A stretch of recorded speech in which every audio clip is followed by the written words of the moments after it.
하나님 말씀은 스가랴 14장 12절부터 21절입니다. 드디어 스가랴 마지막 시간입니다. 스가랴 14장 12절부터 21절 교독하겠습니다.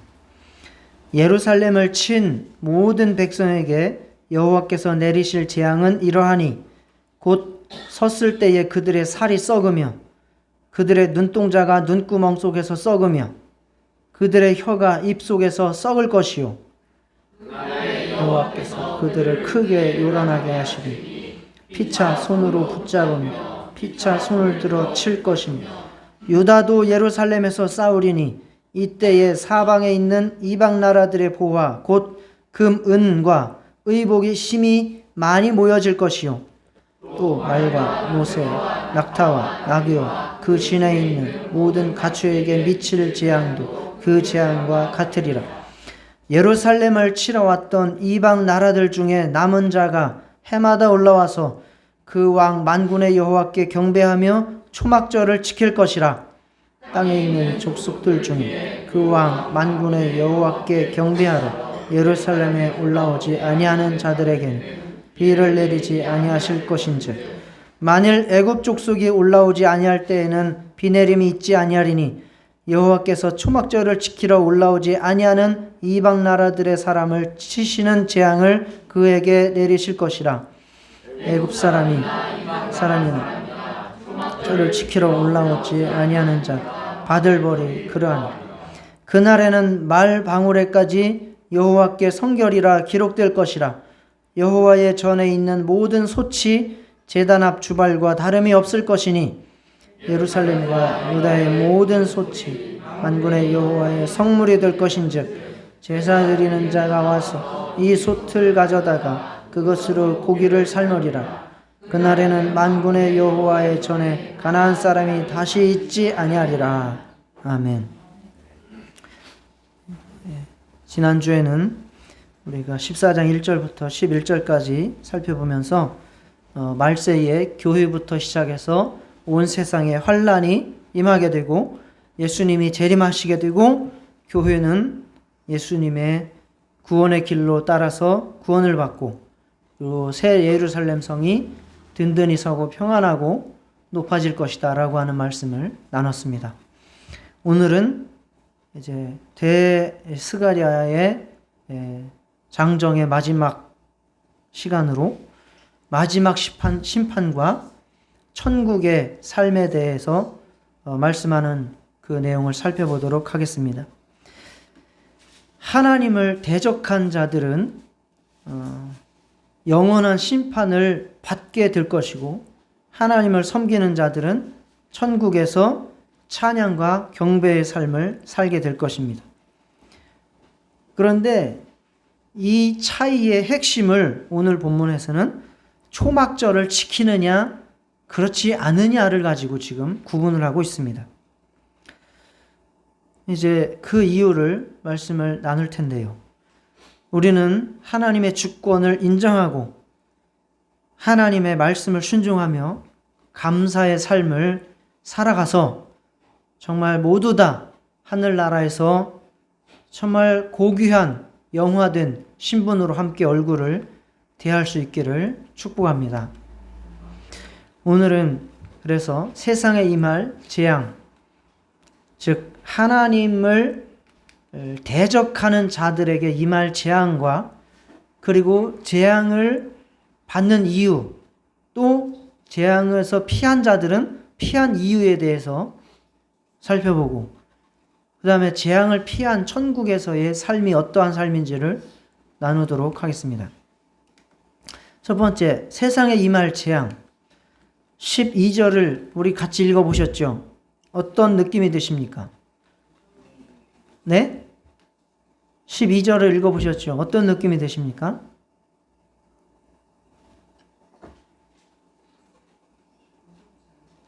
무서워요?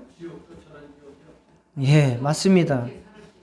지옥입니다. 이건 지옥을 말하는 거예요. 두말할 필요 없이 지옥을 말하는 겁니다. 예루살렘을 공격한 자들, 즉 예수 그리스도를 대적한 자들, 하나님을 믿지 않는 자들, 교회를 핍박한 자들, 그들을 무섭게 저주하시고 있습니다. 살이 썩고 눈동자가 썩고 혀가 썩는데 다 같이 썩는 게 아니에요. 살아있는데 그것만 썩는 듯한 그러한 뉘앙스의 묘사들이 나타나고 있습니다. 그리고 자기들끼리, 그러니까 하나님을 대적해서 싸웠던 자기들끼리 자중질환이 일어나서 서로 같이 또 싸우게 된다라고 말씀을 하고 있습니다. 하나님이 그렇게 말씀하시죠. 이게 그렇습니다. 이게 악한 일을 같이 도모했던 자들이 끝까지 잘 가던가요? 요즘 잘 나타나지 않습니까? 끝까지 안 가요. 얻어진 것을 나누는 과정에 있어서든지 아니면 잘못된 것이 드러나서 그것을 회피하는 과정에 있어서든지 자기들끼리 또 싸움이 벌어지게 돼 있습니다. 그래서 그런 것들을 죄수의 딜레마라고 하죠. 죄수의 딜레마. 내가 온팡 뒤집어 쓰지 않으려면 불어야죠. 내가 한 만큼만 불고 내가 당하고 나머지는 저 사람 책임이라도 해야죠. 그런 자중질환이 어쩔 수 없이 일어나게 된다라고 말씀을 했습니다. 이 장면은 하나님께서 이 마지막 악한 자들과의 전쟁을 말씀하시는 것으로 볼 수 있습니다. 여러분들 혹시 아마겟돈 전쟁이라는 얘기를 들어보셨나요?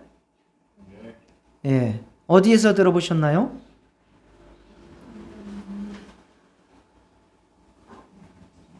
영화도 있지 않습니까? 네, 영화도 있습니다. 이 아마겟돈 전쟁은 출처가 성경입니다. 성경에서 나온 이야기입니다. 최근에는 바이든이 이런 말을 했죠. 러시아가 만약에 핵을 쓴다면 전 세계에는 아마겟돈 전쟁이 일어날 것이다 라고 핵을 쓰지 못하도록 엄포를 놓기도 했습니다. 이 아마겟돈이라고 하는 말은 요한계시록 16장 인과 나팔과 대접의 심판이 쭉 7개씩 꼬리를 물고 이어지는 중에 대접 심판의 6번째에서 나오는 이야기입니다. 그래서 아마겟돈이 나오는데 이게 원어로는 하르 무기또예요. 하르 무기또. 그래서 무기또의 도시라고 하는 뜻입니다. 무기또는 이스라엘의 북쪽에 있는 도시예요. 마을이에요. 그리고 이 무기또는 구약에서 전쟁이 심심치 않게 벌어지던 곳이고 또 하나님께서 심판을 하실 때에 자주 이 도시를 거론을 하시기도 하셨습니다. 그래서 요한계시록에서는 하나님을 대적하기 위해서 영적 전쟁을 일으키는 용과 짐승, 거짓 선지자들이 마지막 최후의 하나님과의 일전을 치르기 위해서 세상 왕들을 미혹해서 모으는 도시가 바로 아마겟돈입니다. 그래서 아마겟돈은 인류 최후의 전쟁이라고 보시면 되겠습니다. 이제 그것을 세상에서 가져다가 아주 인류 최악의 최후의 전쟁을 의미하는 말로 쓰고 있죠.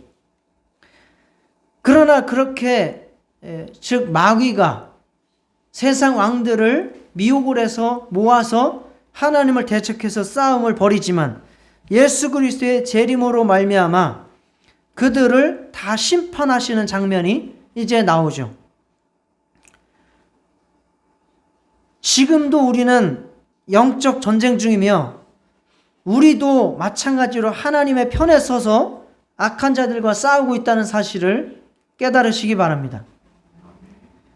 지금 13절에 14절에 유다도 예루살렘에서 싸우리니 이때에 사방에 있는 이방 나라들의 보화 곧 금, 은과 의복이 힘이 많이 모여질 것이오 라고 말씀했던 것처럼 예루살렘도 하나님과 함께 힘을 합해서 싸운다라고 말씀을 하고 있습니다. 우리는 지금 내 주변에서 일어나는 일들을 영적으로 좀 바라보시고 영적으로 해석하셔서 그 모든 것들에 있어서 악한 자들의 괴계가 숨어 있지 않는지를 살펴보고 악한 자들의 괴계에 싸움에 속고 영혼이 무너지지 마시고 정말 예수 그리스도와 한편이 되어서 승리하시고 끝까지 이기시기를 축원합니다. 하나님을 대적한 자들이 결국은 이러한 지옥 형벌에 처해지게 됩니다. 지옥에 대해서 자세하게 말씀한 사람이 있다면 예수님입니다. 사람이 지옥을 경험할 수 있겠습니까? 지옥에 갔다 온 사람들 간증이 덜어는 유튜브에서 돌아다니기도 하고 간증 집회에 많은 사람들을 불러 모으기도 하지만 그런 것들은 성경과 같은 권위를 줄 수 없습니다. 우리는 오직 지옥에 관해서 정확하게 말씀하신 분 예수 그리스도의 말씀을 들어야 됩니다. 지옥에 관해서 예수님만큼 자세하게 또 무섭게 말씀하신 분이 없습니다. 누가복음 16장 부자와 나사로의 말씀에서 이거는 부자가 지옥에 가기 전에 무저갱에 갔을 때에도 즉 무저갱과 같은 그런 곳에 있을 때에 음부에서 불꽃 가운데서 괴로워하고 있다라고 누가복음 16장 24절에 말씀하고 있습니다.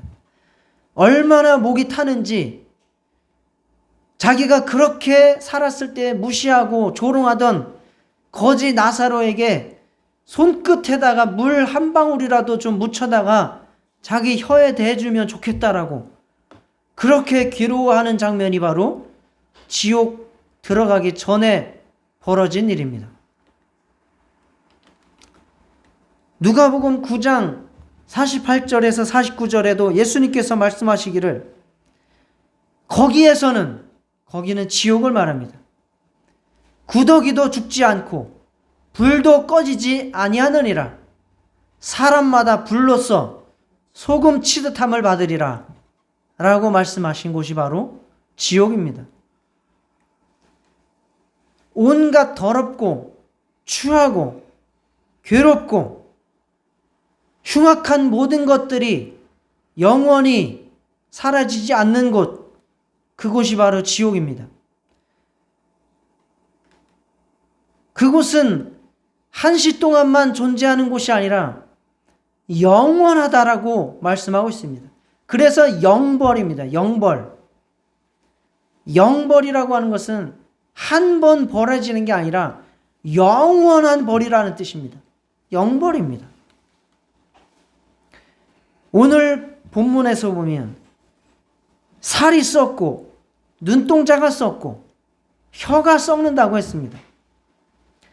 이 말씀을 예수님께서 동일하게 하셨다는 사실을 우리는 깨달을 수 있습니다. 볼 수 있습니다.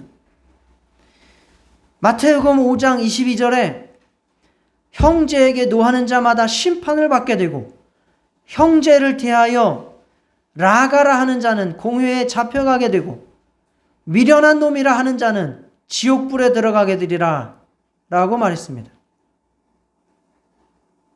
지옥불에 들어간다. 무엇을 잘못했기 때문에 지금 지옥불에 들어갑니까? 예? 뭘 잘못 눌렸어요? 혀를 잘못 눌렸기 때문입니다. 혀 나오죠. 마태복음 5장 29절 30절 다 예수님의 말씀입니다. 내 오른눈이 너로 실족하게 하거든 빼어내버리라. 내 백체 중 하나가 없어지고 온몸이 지옥에 던져지지 않는 것이 유익하며. 무엇이 잘못했습니까? 눈동자를 말하고 있습니다. 또 이어서 내 오른손이 너로 실족하게 하거든 찍어내버리라. 내 백체 중 하나가 없어지고 온몸이 지옥에 던져지지 않는 것이 유익하니라. 몸, 즉 살을 말하고 있습니다. 이러한 말씀은 마태복음 18장 9절에도 동일하게 여러 차례 사복음서에서 반복되고 있습니다. 반복된다라고 하는 것은 예수님께서 그만큼 강조하셨다는 이야기입니다. 야고보서도 볼까요? 이게 해석이 좀 어려워서 제가 공동번역으로 써놨습니다. 혀는 불과 같습니다. 혀는 우리 몸의 한 부분이지만 온몸을 더럽히고 세상살이의 수레바퀴에 불을 질러 망쳐버리는 악의 덩어리입니다. 혀가 뭡니까? 지금 뭐라고 합니까? 혀가 악의 덩어리라고 말합니다. 그리고 그 혀 자체도 결국 지옥의 불에 타버리고 맙니다. 혀가 인생을 지옥으로 끌고 갈 뿐만 아니라 그 혀도 불에 타버린다라고 말씀하고 있습니다. 스가랴에서 말씀하고 있는 혀가 썩고 눈이 썩고 눈동자가 썩고 살이 썩고 하는 이 부분들, 결국 지옥의 형벌을 말씀하고 있는 것이고, 이러한 것들을 피하라고 예수님은 말씀하고 있는 겁니다. 이러한 것들이 우리를 지옥으로 끌고 간다라고 말씀하고 있습니다.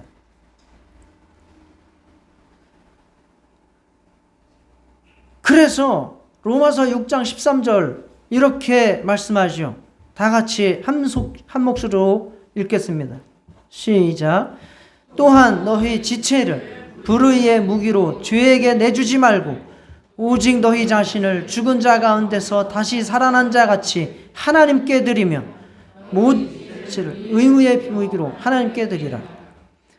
우리의 육체로 있을 때에 우리의 육체를 어떻게 사용하느냐에 따라서 우리의 영혼이 영원한 지옥에 들어가 심판을 받고 형벌을 받을 것이냐, 아니면 우리의 영혼이 하나님의 복과 영생 가운데 살 것이냐가 갈려진다라고 말씀을 하는 겁니다.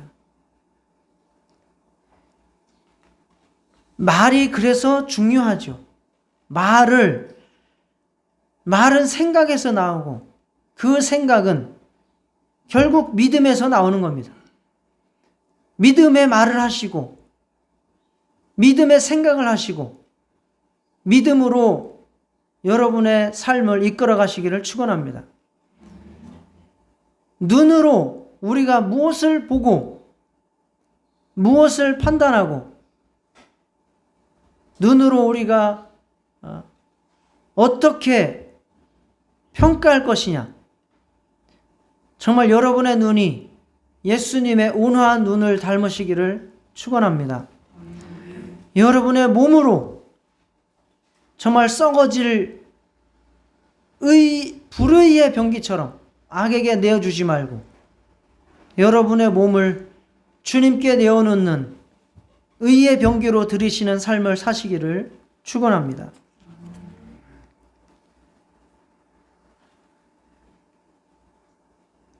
후기 유대교에서는 예루살렘에, 즉 메시아가 오면 그때에 예루살렘에 이방의 제물들이 모일 것이다 라고 하는 그러한 사상들이 있었습니다. 물론 당연히 성경에서도 동일한 그러한 말씀이 있습니다. 물론 육체로 그것들을 모아진다라고 해석하진 않습니다. 로마서 8장 18절에도 보면 생각하건대 현재의 고난은 장차 우리에게 나타날 영광과 비교할 수 없다 라고, 육체로 당하는 고난과 장차 우리가 받을 하나님의 영광의 차이를, 즉 육체로는 고난을 당하고 정말 빈곤하고 힘들고 어려운 삶을 살지라도 영적으로 부유하고 평안하고 행복한 삶을 살아라, 그렇게 기대하고 믿음으로 살아라 라고 말씀을 하고 있습니다. 요한계시록 22장 12절에도 마찬가지입니다. 보라, 내가 속히 오리니 내가 줄 상이 내게 있어 각 사람에게 그가 행한 대로 갚아주리라 라고 말씀했습니다. 행한 대로 갚아준다.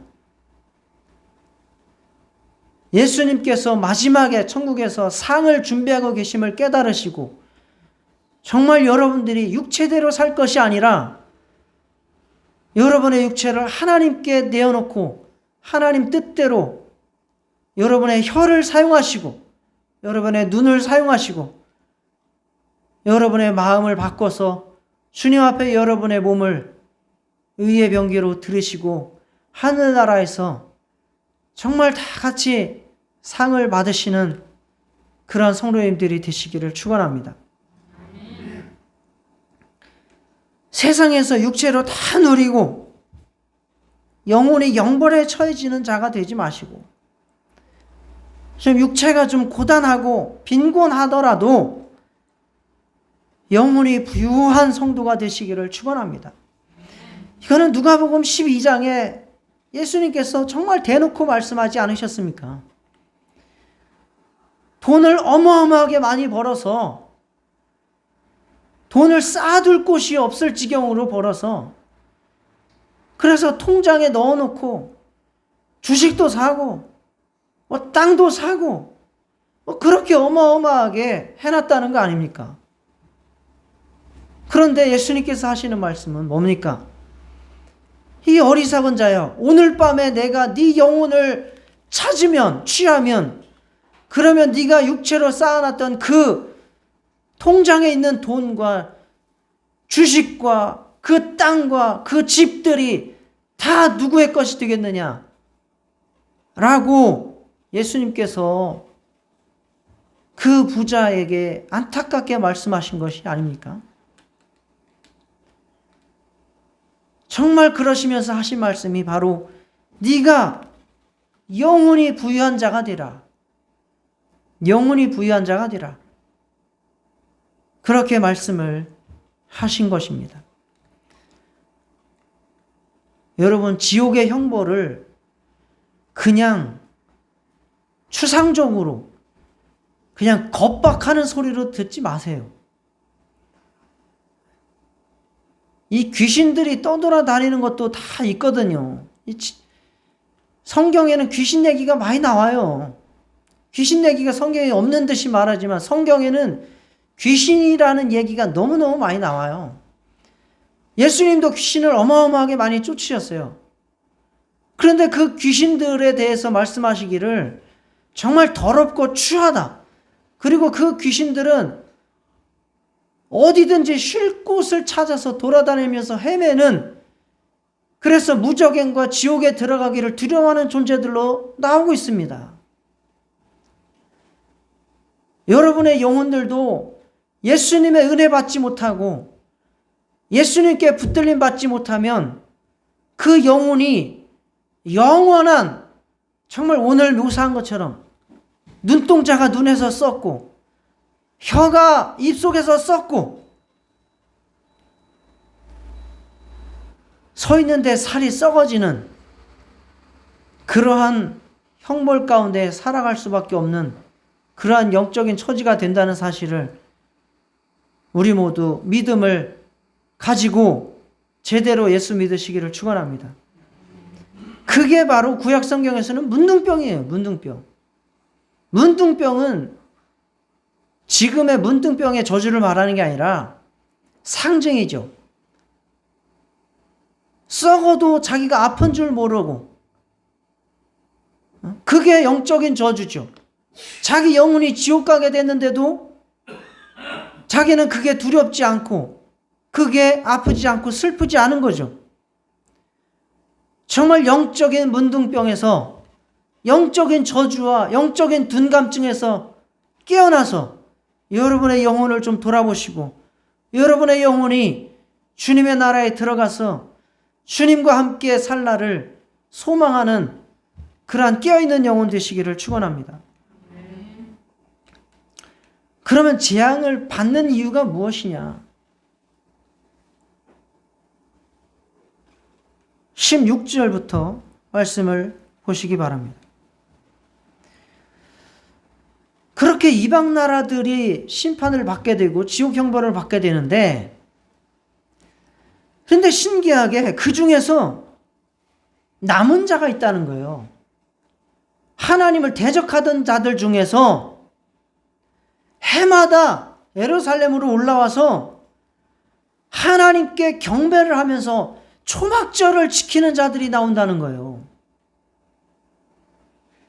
그래서 이거는 초막절을 지키는 사람과 안 지키는 사람을 따라서 하나님께서 저주를 내시고 심판을 하시고, 그 구분이 초막절을 지키느냐 안 지키느냐라고 말씀을 하고 있습니다. 초막절을 지키러 올라오지 아니하는 자가 받을 벌이 그러하니라 라고 말씀하죠. 그게 애굽 사람을 예로 들어서 말씀하신 것이고, 애굽 사람이 안 올라오면 애굽 사람이 저주를 받는 것이고, 페르시아 사람이 안 올라오면 페르시아 사람이 저주를 받는 것이고, 그렇게 말씀을 하고 있습니다. 과연 그러면 초막절이 무엇이기에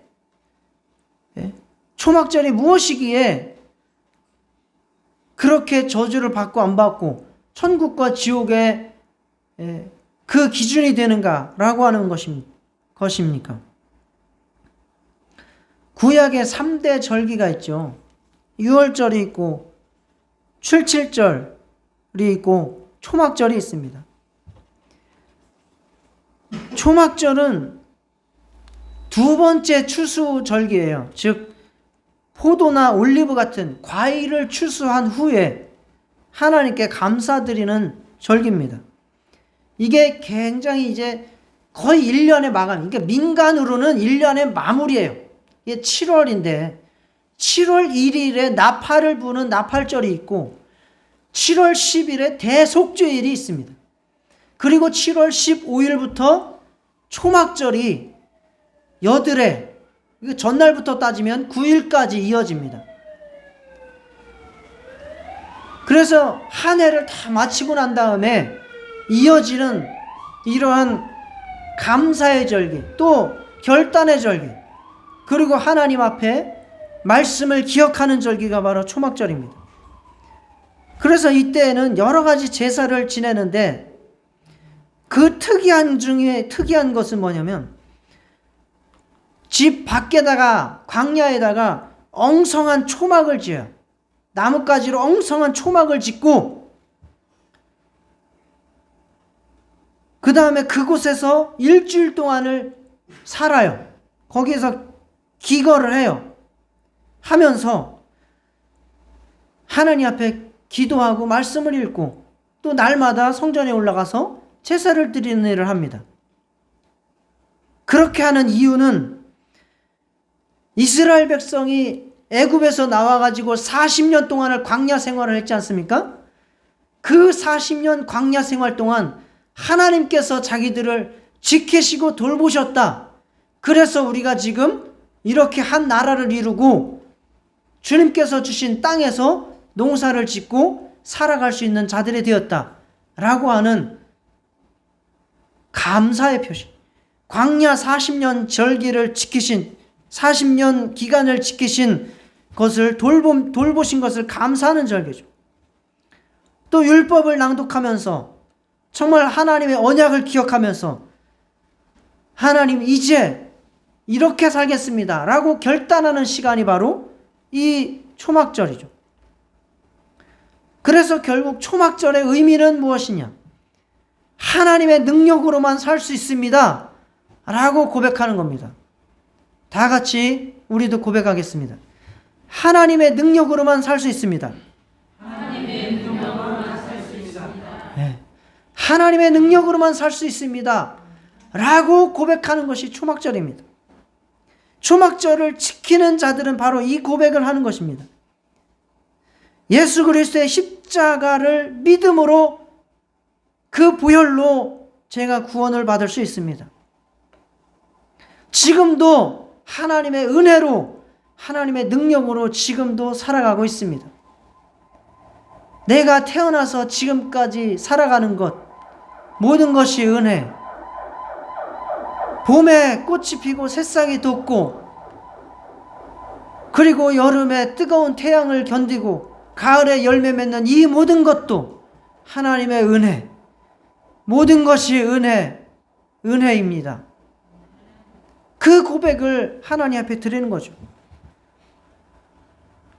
초막절을 지키지 않는다는 것은 무엇입니까?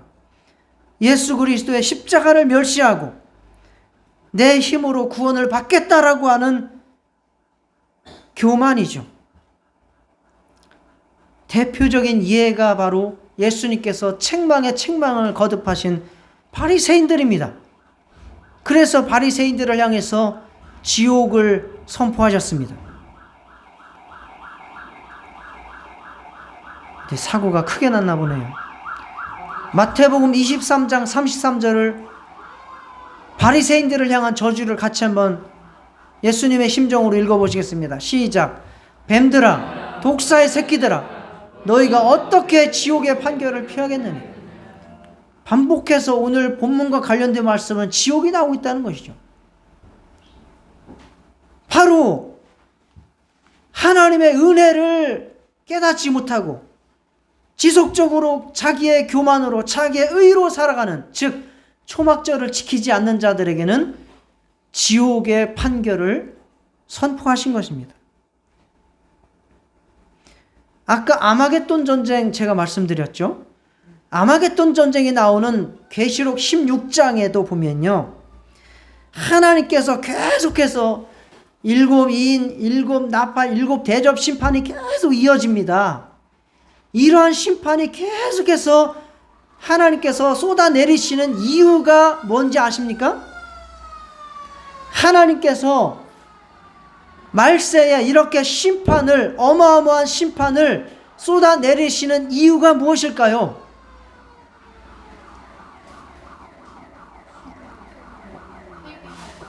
예? 예, 맞습니다. 아, 시끄러워 진짜. 한두 대만 지나가지. 무슨 한 50중 출들 났나? 아, 불이요? 아, 그렇습니까? 역시 개코시네요.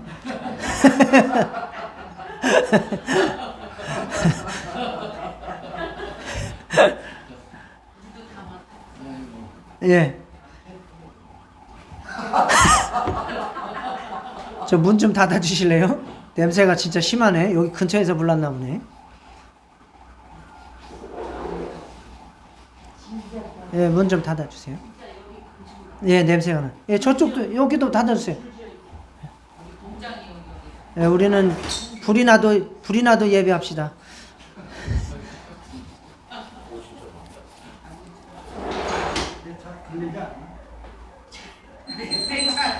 여기 아니면 저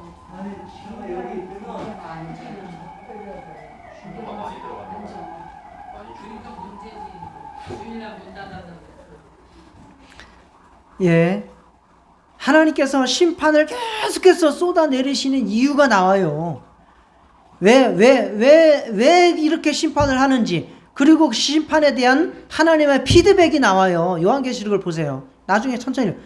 심판을 내리고 나서 그 결과가 어떠하고 그것에 대한 하나님의 피드백이 나오는 거예요. 그러면은 그 피드백을 보면 왜 심판을 내리셨는지가 나오는 거예요. 왜 심판을 내리셨을까요? 정신 차리고 회개하라는 거예요. 회개하라는 거예요. 심판 한번 내리시고 회개하지 아니하더라. 심판 한번 내리시고 그래도 회개하지 않더라. 또 심판 내리시고 그래도 회개하지 않더라. 이게 계속해서 반복되는 것이 요한계시록 심판입니다. 그러면 하나님께서 심판하시는 이유는 뭐라는 겁니까? 회개하라는 거예요. 회개하라. 보세요. 요한계시록 16장만 보세요. 사람들이 크게 태움에 태워진지라. 이게 태움이 간호사들 갈구는 게 태움이라 그러던데 여기 나오네. 태움에 태워진지라. 이 재앙들을 행하는 권세를 가지신 하나님의 이름을 비방하며 또 회개하지 아니하고 주께 영광을 돌리지 아니하더라. 심판을 받았는데도 계속해서 하나님의 이름을 비방하고 회개하지 않고 주께 영광을 돌리지 않아요. 그러면 결국 하나님께서 원하시는 거는 뭐라는 겁니까? 너희가 심판을 받을 때에 하나님의 이름을 비방하지 말고 회개하고 주께 영광을 돌리라는 거예요. 이렇게 하면 어떻게 된다? 심판에서 벗어나 구원으로 돌아온다는 거예요. 또 11절에 아픈 것과 종기로 말미암아 하늘의 하나님을 비방하고 그들의 행위를 회개하지 아니하더라. 자, 아픈 것과 종기가 있었어요. 이 심판이에요. 그런데 그것을 당한 사람들이 어떻게 했다는 거예요? 하나님을 비방하고 그들의 행위를 회개하지 않더라는 거예요. 그러면 우리는 어떻게 해야 된다는 겁니까? 혹시 아픈 일이 있거나 종기가 생기면 우리는 어떻게 하라는 겁니까? 하나님 앞에 회개하고 행위를 회개하고 하나님을 비방하지 말라는 거예요. 이 차이가 이게 벌어지는 거예요. 또 16장 20절 이게 한 장에만 벌써 반복해서 3개가 나오잖아요. 무게가 1달란트 되는 큰 우박이 하늘에서부터 떨어져 사람에게 내림에 1달란트면 엄청나게 큰 우박이에요. 내림에 사람들이 그 우박의 재앙 때문에 하나님을 어떻게 해요? 비방하니 그 재앙이 떨어질 때에 사람들이 어떻게 했대요? 하나님을 비방했대. 이게 차이예요. 이게 우리에게 병이 올 때에 병으로 말미암아 하나님을 원망하고 비방하고 회개하지 않는 사람, 코로나가 오고 또 전염병이 돌고 우박이 떨어지고 폭풍우가 태풍이 불어칠 때에 그것으로 말미암아 하나님을 원망하고 하나님 앞에 회개하지 않는 사람이 있고, 또 어떤 사람들은 상황이 안 좋아지고 가난이 오고 병이 들고 전염병이 들고 자연재해가 쏟아질 때에 회개하고 하나님 앞에 영광을 돌리고 감사하는 사람이 있다는 거예요. 이 차이가 지옥과 천국의 차이라는 사실입니다. 초막절을 의미하는 것은, 초막절을 지키느냐 안 지키느냐의 의미는 어떠한 환경과 어떠한 순간과 어떠한 어려움과 어떠한 상황 속에서도 그것을 하나님 앞에 회개하고 감사하고 찬양하는 그 계기로 삼느냐, 아니면 여전히 하나님 앞에 원망하고 하나님의 이름을 비방하고 자기가 잘났다고 회개하지 않고 사느냐, 이것의 차이인 것을 깨달으시기 바랍니다. 바리새인은 끝까지 자기들은 잘났다, 의롭다, 율법주의자들은 그러다가 결국 지옥 형벌을 피할 수 없게 되는 겁니다. 그러나 그러한 자들 중에 대표적으로 하나님 앞에 돌아와서 회개하고 하나님의 일꾼이 되는 사람들도 있는 거예요. 누구가 대표적이죠? 누가 대표적입니까? 사도 바울이죠. 사도 바울은 아주 극심한 율법주의자였죠. 자기의 의로 충만했던 자였죠. 그러나 그가 하나님 앞에 돌아와서 꼬꾸라지고 회개하고,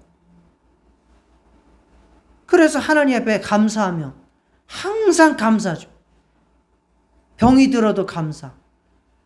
내가 나된 것은 다 무엇의 은혜라? 주의 은혜라. 나의 나된 것은 주의 은혜라. 우리가 부르는 복음성가의 그 은혜 찬양의 말씀을 한 사람이 바로 사도 바울 아닙니까? 여러분, 하나님을 원망하고 사람들을 불평하고 이러한 사람들을 회개하시고 정말 예수 그리스도의 은혜 아니면 나는 살 수 없는 자인 것을 고백하시고, 내게 하나님의 은혜로 천국 주시고 내게 하나님의 은혜로 주변에 있는 영혼들 붙여주시고 함께 찬양하며 천국길 가게 하신 것을 감사하시고 사랑하며 감사하며 정말 회개하며 항상 감사의 절기를 지키시기를 축원합니다. 이 하나님의 교회나 이런 것들이 어디서 주워 들은 건 있어가지고 장막절을 그렇게 지켜요. 이 장막절이 초막절이거든요. 그게 초막절이라고 하는 게 지금 제가 설명드린 이러한 예수 그리스도에 주신 은혜를 감사하며 항상 하나님 앞에 회개하고 감사하며 하나님께 영광 돌리는 삶을 살면 하루 24시간 1년 365일이 초막절인 것을 믿으시기 바랍니다. 따로 초막절을 지키라는 게 아니에요. 그것의 미혹에 끌려가지 마시기를 바랍니다.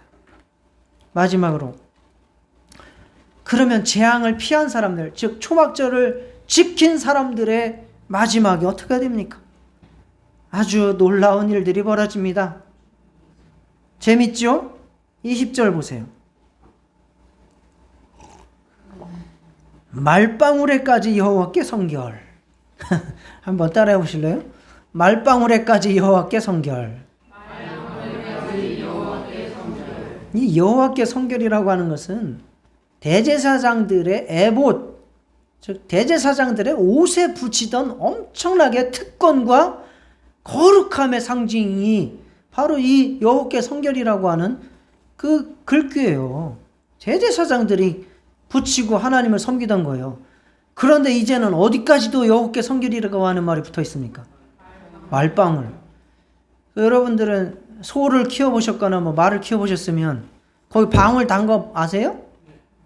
네. 소에도 보면은 소 목에다가 방울 달아놔요. 왜 달아놔요? 잊어먹으면 찾으라고. 네. 뭐 개에도 방울을 달 수도 있고 뭐 여러 가지 방울을 달아요. 그런데 거기도 여호와께 성결이라고 하는 그 글귀가 붙어 있다라는 거예요. 또 있어요. 우리가 늘 쓰는 솥이 있죠. 솥, 주발.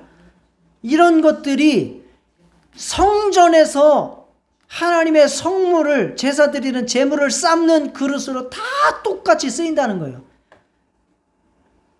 이것이 의미하는 바가 뭘까요? 주발이요?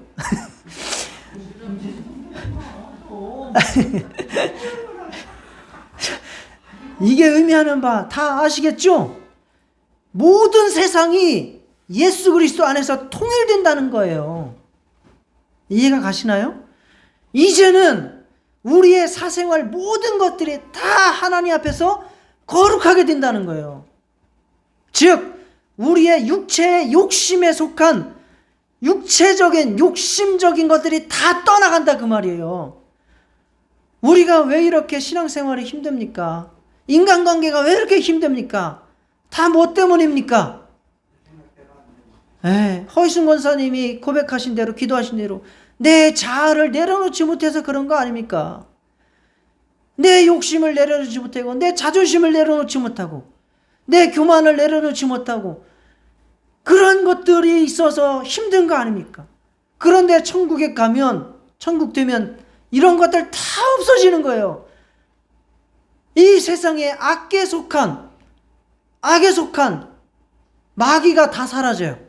마귀에 속한 모든 것들이 다 사라져요. 그러면 전쟁도 없고 분쟁도 없어요. 인간의 욕심이 다 사라집니다.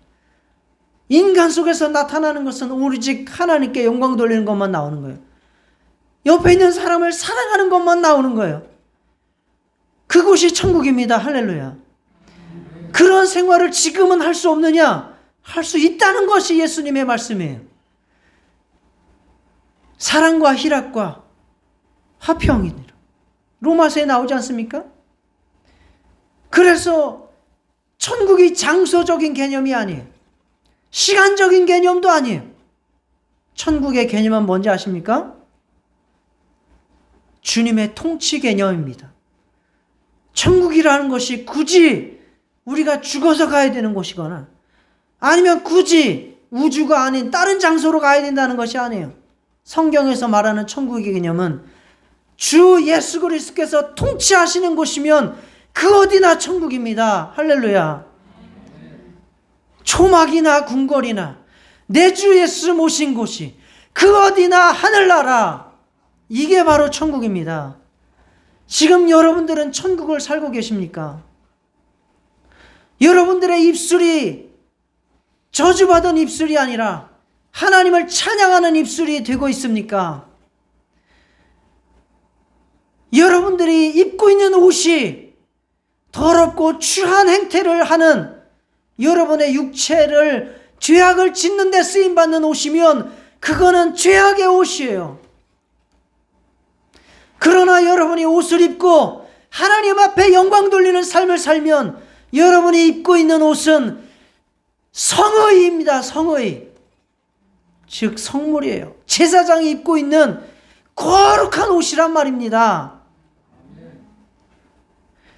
옷은 똑같이 상표는 똑같아요. 여러분은 어디 옷 상표를 좋아하십니까? 등산복 어디가 좋습니까? 네파가 좋아요? 노스페이스가 좋아요? 예? 블랙야크가 좋아요? 전 돈이 없어서 레드페이스를 삽니다. 그 상표가 거룩하냐 안 거룩하냐를 따지는 게 아니에요.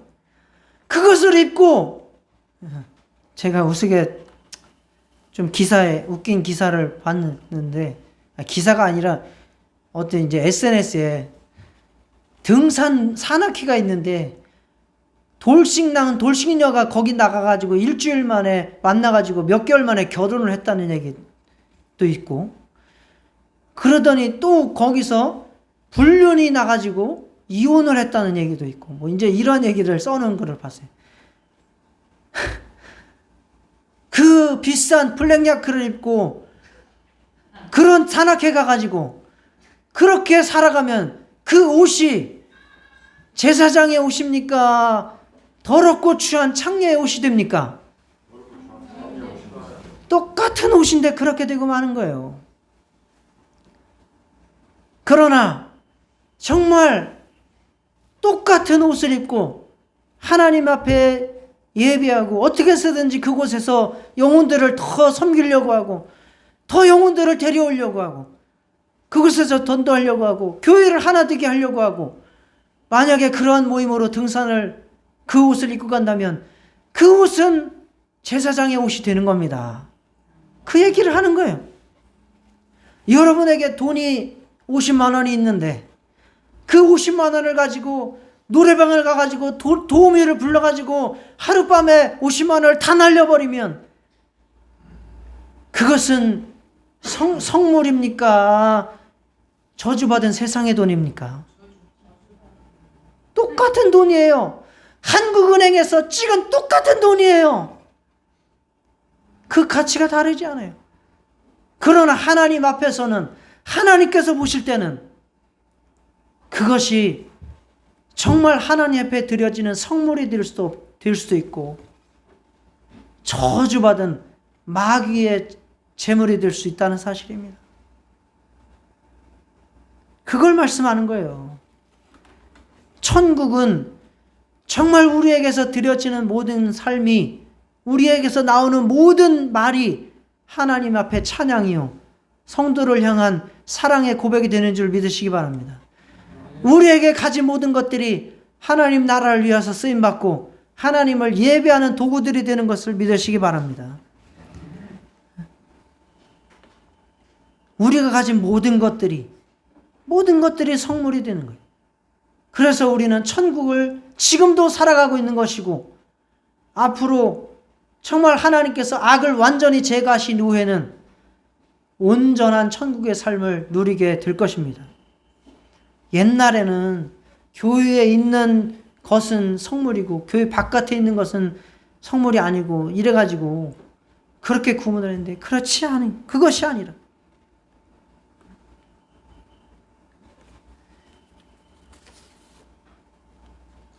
그래서 베드로전서 2장 9절에 보면은 너희는 택하신 족속이요 왕같은 제사장들이요 거룩한 나라요.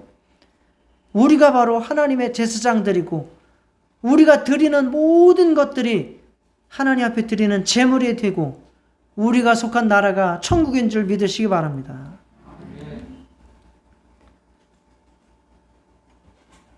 그리고 그 땅에서는 참 재밌는 표현이 나오는데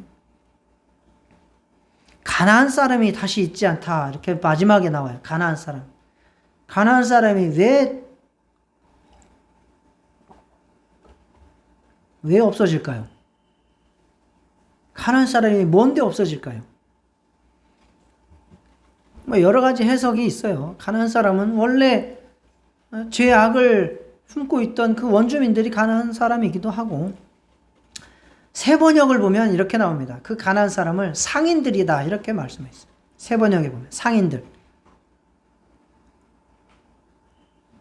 상인들을 뭐 이렇게 안 좋게 말하려고 하는 것이 아니라 그 특징이 뭡니까?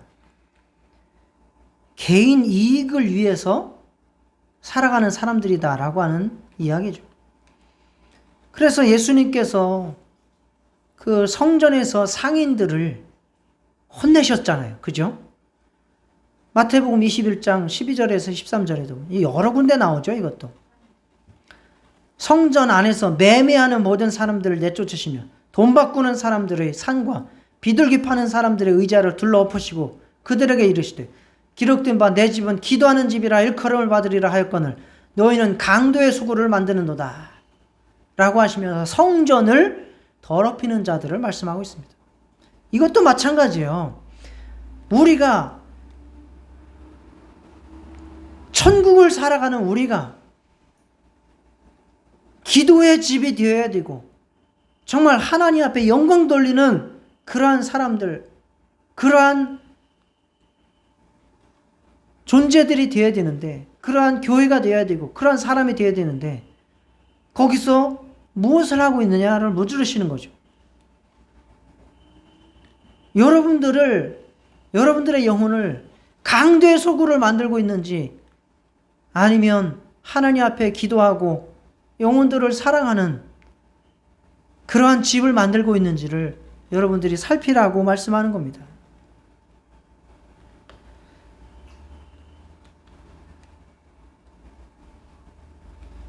그래서 영혼을 사랑하지 못하는 자들, 즉 계속해서 이익을 추구하는 자들을 말하는 거예요. 상인들, 가난한 사람들. 그러한 자들이 되지 말고 섬기는 자들이 되라. 영혼을 용서하고 품고 섬기는 자들이 되라 라고 하는 것이 예수님께서 말씀하신 거예요. 그래서 지옥에 가는 사람들의 특징이 뭐예요? 저주를 받은 자들아 나를 떠나 마귀와 그 사자들을 위하여 예배된 영원한 불에 들어가라. 왜 이렇게 저주하셨죠? 작은 자에게 하지 아니한 것이 곧 나에게 하지 아니한 것이다. 사람들을 도구적으로 나를 이익을 위해서 상대하고 그들을 이용하고 하지 말고 섬기라는 거예요. 사람들을 도구적으로 내가 이익을 얻기 위해서 살아가면 그 사람은 천국에 합당하지 못하다고 얘기하는 거예요. 가난한 사람이 다시 있지 않다라는 얘기는 그 말입니다. 사람을 이익의 도구로 그렇게 상대하고 그렇게 사람을 이용하지 말라는 거예요. 여러분, 옆에 있는 분들을 정말 사심 없이 사랑하고 용서하고 품어주시기를 축원합니다. 그게 천국이고 그런 사람들이 천국에 갈 수 있습니다. 마지막 요한계시록 22장 15절을 읽겠습니다. 개들과 점술가들과 음행하는 자들과 살인자들과 우상숭배자들과 및 거짓말을 좋아하며 지어내는 자는 다 성 밖에 있으리라. 이게 자기의 이익을 추구하는 자들이 다 총망라된 거예요. 이런 자들은 천국에 들어가지 못한다. 성 밖에 있다. 라고 예수님께서 말씀하고 있습니다. 여러분, 천국과 지옥은 그냥 기독교 교리를 가지고 협박하고 하는 게 아니에요. 우리는 영혼이 있고 반드시 둘 중 하나로 들어가야 됩니다. 정말 우리가 육체로 있을 때에 오직 예수의 피로만 구원받고 예수의 능력으로만 살 수 있음을 고백하고 정말 우리의 눈과 혀와 우리의 몸을 온전히 주님 앞에 예배드리는 자로 드리고 온전히 형제자매를 사랑하는 자로 들으시기를 축원합니다. 그래야 우리는 지금도 천국을 살아갈 수 있고 또 주 예수께서 재림하셨을 때에 그 완전한 천국을 영원토록 누리게 될 것입니다. 다 같이 기도하시겠습니다. 하나님 아버지, 참으로 우리는 하나님 아버지여 정말